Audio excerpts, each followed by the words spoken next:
ये लगातार चौथा दिन है जब दुनिया का 20% तेल ट्रांसपोर्ट करने वाला समुद्री रास्ता भीषण हमले से तबाही की कगार पर पहुंच चुका है।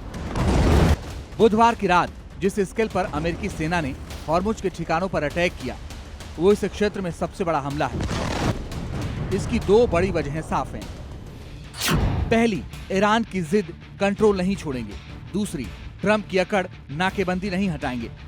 यही दो वजहें हॉर्मुज पर ट्रंप और ईरानी सुप्रीम लीडर के बीच भीषण टकराव की बड़ी वजह है। ईरान का आरोप है कि अमेरिका हॉर्मुज में ईरानी नियंत्रण में बेवजह टांग अड़ा रहा है, जबकि अमेरिका का दावा है कि हॉर्मुज में ईरान जिन सैन्य ठिकानों से जहाजों पर हमला कर रहा है, उन्हें निष्क्रिय करना जरूरी है।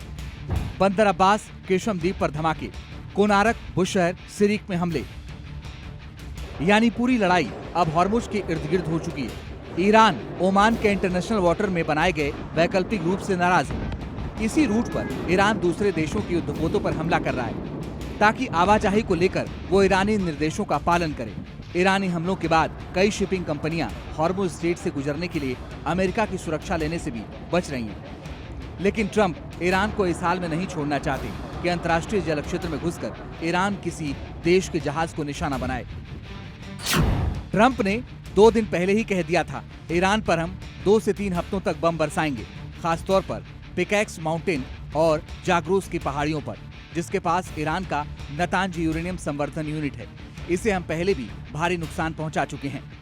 व्हाइट हाउस के अनुसार ये सैन्य कार्रवाई राष्ट्रपति डोनाल्ड ट्रंप के निर्देश पर की गई। अमेरिका का कहना है कि अंतर्राष्ट्रीय समुद्री व्यापार की सुरक्षा सुनिश्चित करने और ईरान को उसकी गतिविधि के लिए जवाबदेह ठहराने के उद्देश्य से ये कदम उठाया गया है। हॉर्मुज को लेकर जारी टकराव के बीच इस हमले ने पूरे पश्चिम एशिया में सुरक्षा चिंताओं को और बढ़ा दिया है। इस जवाबी कार्रवाई के बाद वैश्विक बाजार और तेल आपूर्ति श्रृंखला पर गंभीर संकट मंडराने लगा है।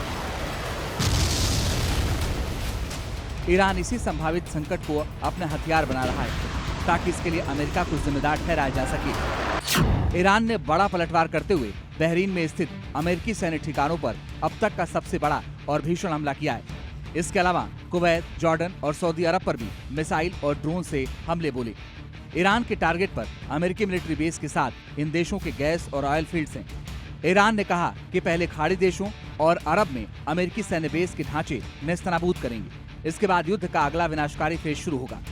IRGC ने एक बयान में कहा कि दुश्मन ये न समझे कि वो जंग को अपनी मर्जी से खींच सकता है। हम इसे वॉर ऑफ एट्रिशन यानी थका देने वाले लंबे युद्ध में बदल देंगे।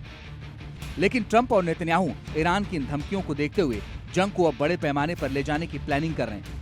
नेतन्याहू शनिवार को अमेरिका जाएंगे। हालांकि उनका यह दौरा आधिकारिक तौर पर दिवंगत अमेरिकी सीनेटर और ट्रंप समर्थक लिंडसे ग्राहम को श्रद्धांजलि देने का है, लेकिन असली योजना युद्ध की आगे की रणनीति बनाने की है। इस रणनीति के लिए ट्रंप ने पहले ही रक्षा बजट $1.5 ट्रिलियन बढ़ाने का ऐलान किया है।